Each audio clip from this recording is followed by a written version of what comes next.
As you can see, we have the device, which is giant, heavy, and robust. Everything seems nice and tough on here. They also give you LED lights on there because, hey, a lot of people don't carry flashlights in their cars anymore. You also get your jumper cables included in it. I think it could be a lot longer, but we're gonna mess with it.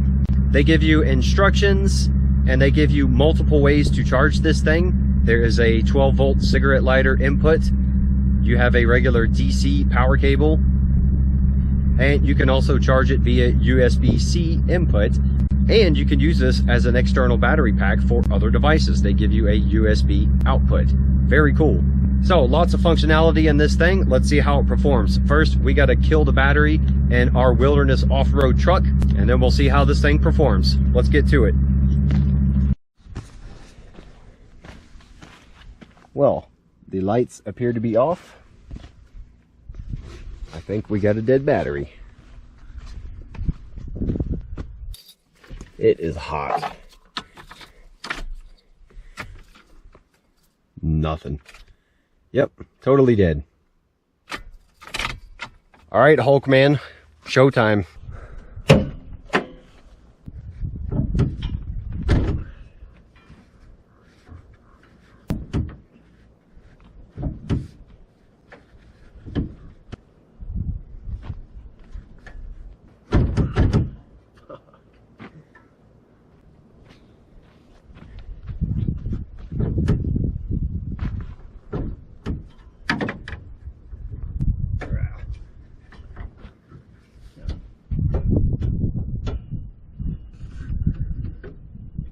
Just need a bit of WD-40, be all right.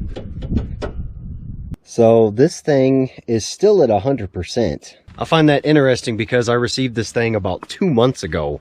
So they must have sent it charged and it stayed charged. So maybe the LED's not accurate, I don't know. But if this thing holds a full charge for more than 2 months, that's pretty freaking awesome.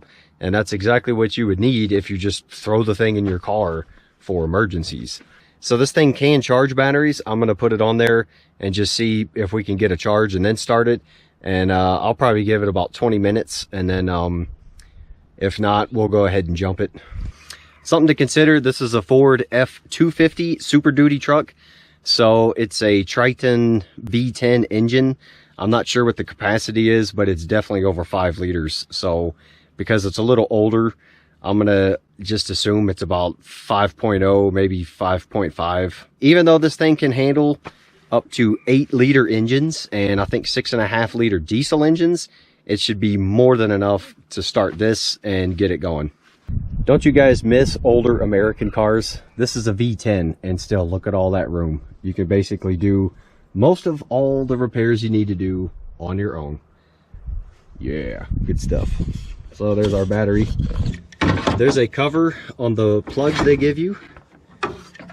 And there's your output right here. Pretty heavy duty cover. So that should be tough enough. It's got some hard rubber in there. And it's shaped to match your positive and negative. That's a plus, because dummy me, I wouldn't even pay attention and we'd get some reverse polarity going on. So the square peg goes in the square hole. They could have given you longer cables for sure, because especially in newer cars, it's not that easy to get to the battery. So that's one complaint I have, longer cables. So it should be off and you have to turn it on. But if we get a spark or something, we'll know that's not the case. Yeah, no sparks. Well, a little bit, there we go. So we got a circuit. So I don't know if you can see that, but a little green bar came on that said ready. So we're charging, it's discharging the battery. So we'll give it 10 minutes. And when my lights kick on in the truck, we'll try to crank it. If not, we'll just jump it. All right, so we're at 5 minutes.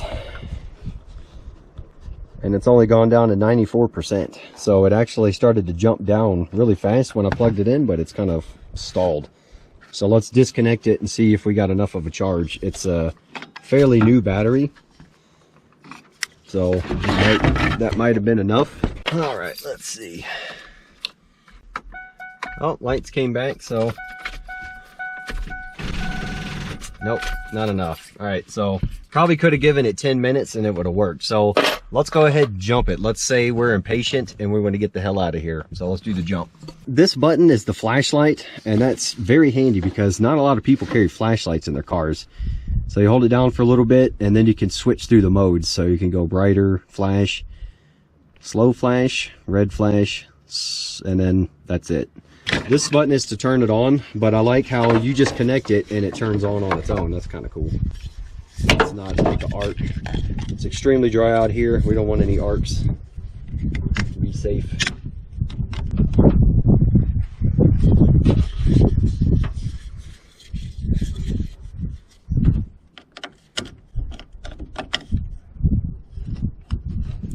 Okay, we got the ready symbol again. Got our lights, our keys.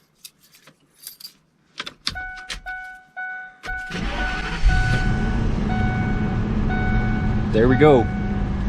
Let's see what that did to the battery. A 5-minute charge and a jump start, and it's down to 88%. So depending on the type of vehicle, you could actually get a couple starts off of this thing. That's pretty cool. I'm gonna go ahead and call this thing grunt proof for now. I'm gonna keep doing some long-term tests, and in about a year or so, I will check back in with you guys and let you know how it performed in a long-term situation.